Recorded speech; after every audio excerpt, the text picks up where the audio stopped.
Hey guys, good morning. Good morning. I hope you're having a really good Monday. I am. So, I wanted to get on and give you guys some encouragement as you start this week. And so, if this has to have a title, I want to call it Embrace Your Different. Embrace Your Different. Okay. So, I just want to start off with a really quick story.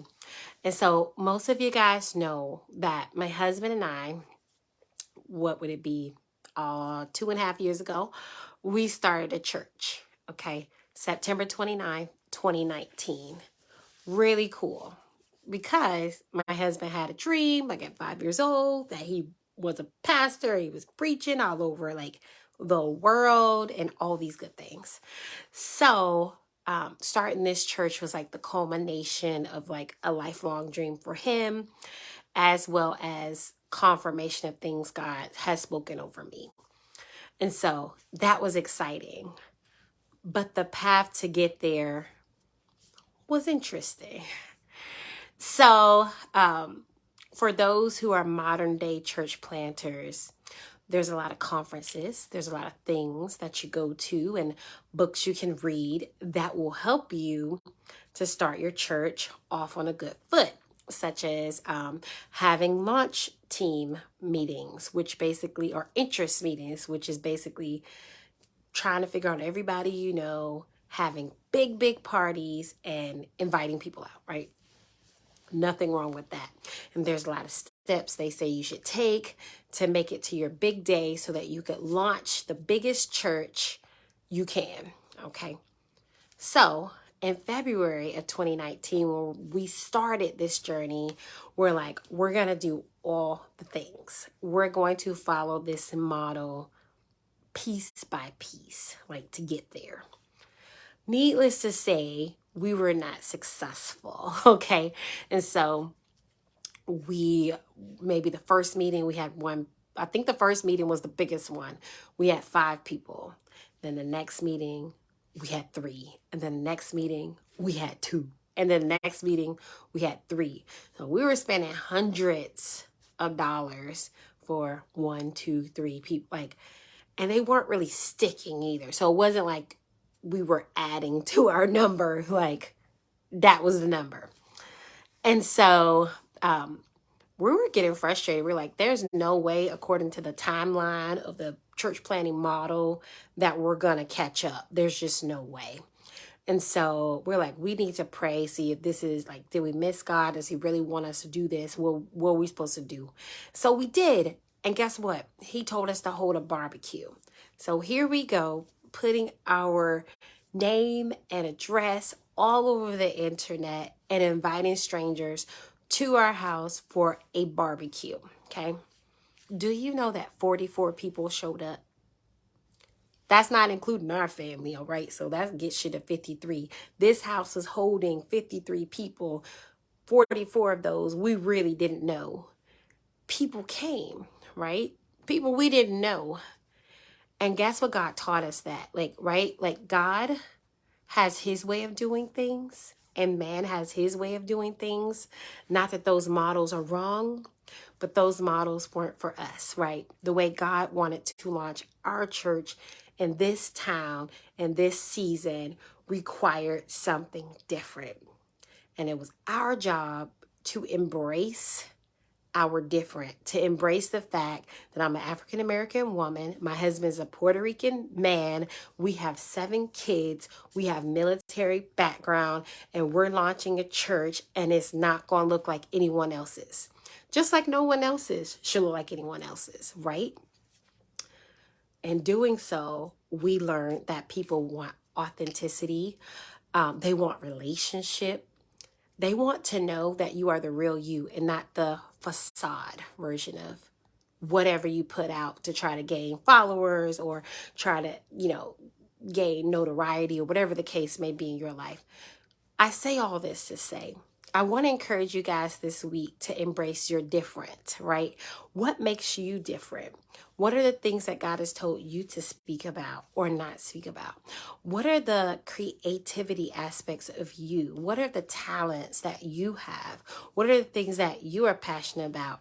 Now, hear my heart. Let's be real here. What I'm not saying is embrace that thing that makes you different, that's sinful, right? If you like cuss like a sailor, I'm not saying you should be like, well, that's just me, boo boo. Like, I cuss a lot. That's not what we saying.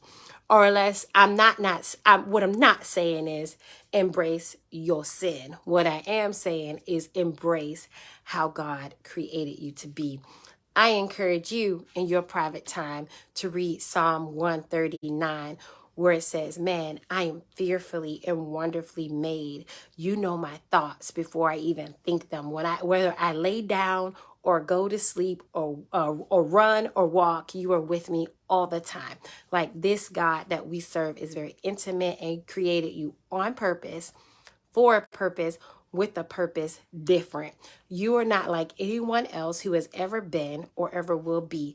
The things that you have experienced in your life, the good, the bad, the ugly, your education, your culture, makes you a uniquely different person. There will never be another one like you. Why does this matter? Because I believe that there's probably some things that you've been called to do, but you're nervous about it because you don't know how to make it look like the box everyone's creating for you, right? The society, what they've told you. For me, when I first found out I was pregnant with my first daughter, right? I was in college. I only had about a year left. And what was the thought? Oh, you're about to have a baby. Everything has to shut down. You just need to stop doing that and focus on your kid. And there was a truth to that. But that's not what God told me. He told me that I would go further in education. And, he showed me like certain things about my life that I needed to finish in spite of the fact. In fact, the fact that I was a mom encouraged me to do it even more, right? My kid wasn't like a burden to me to where now I can't do A, B, and C. It was a privilege to be able to get that degree so that I could take care of her better in the future, right? So I embraced the fact that I was different, right? I was a mom at that moment who believed that I had to follow what God said, even if it looked a little gritty, even if it didn't look like the crowd. So I want to encourage you with this. Stop trying to fit into other people's mold and other people's boxes. This is the example God gave me. How many of you guys have ever been like to a barbecue, like circling back to the barbecue? How many of you have ever been, right?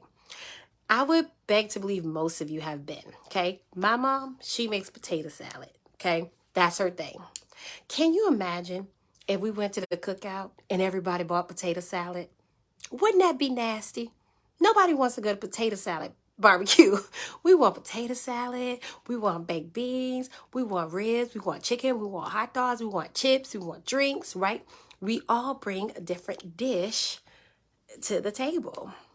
The question is, are you embracing the dish that God has told you to bring, or are you trying to make hers? Because I don't know how to make potato salad and I don't know how to bake. If you ask me to bring the cookies to the potato salad, or the cookies to the barbecue or the cake to the barbecue, everybody's going to be mad because that's not how God created me. Okay. So this week, I want to encourage you to do what God has called you to do in the expression that He's called you to do it. Don't sin while doing it, but do it the way God has told you to do it. And it might look a little different. Praise God for different, right? It's the people who were different. Those are the innovators. Those are the inventors. Those are the people that we read about. They were willing to go all in. I had a pastor that used to say, the graveyard is full of potential. The graveyard is full of people who didn't go for it, who weren't courageous enough to say, I'm okay with breaking the mold and trying this anyway. Try it today. Write it today. Blog it today, right? Start the podcast. Do whatever God's telling you to do in the expression that He told you to do it. If it looked like everybody else, it wouldn't even be fun, right? That's what's fun about it, that you're different. I want to leave you with this final verse.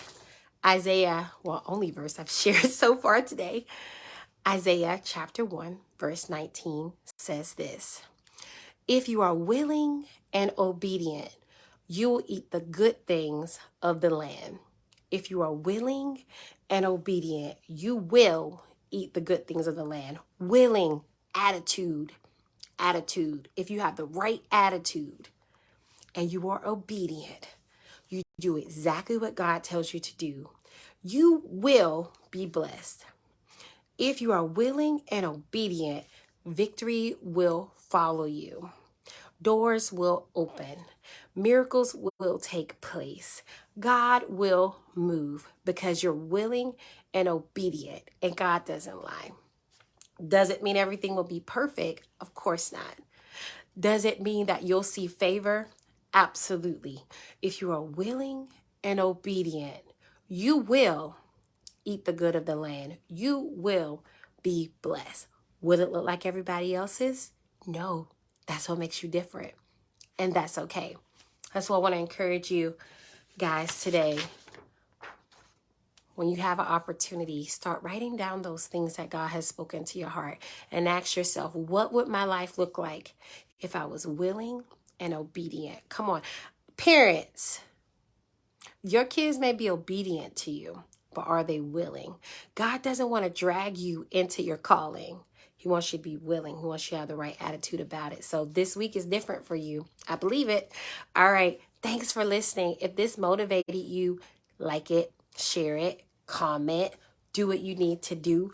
Buy the book, The Victory Walk, 21-Day Devotional. Whatever you want to do something with it. How about this? Even better, pray about it and act on it. All right. Love y'all. Bye.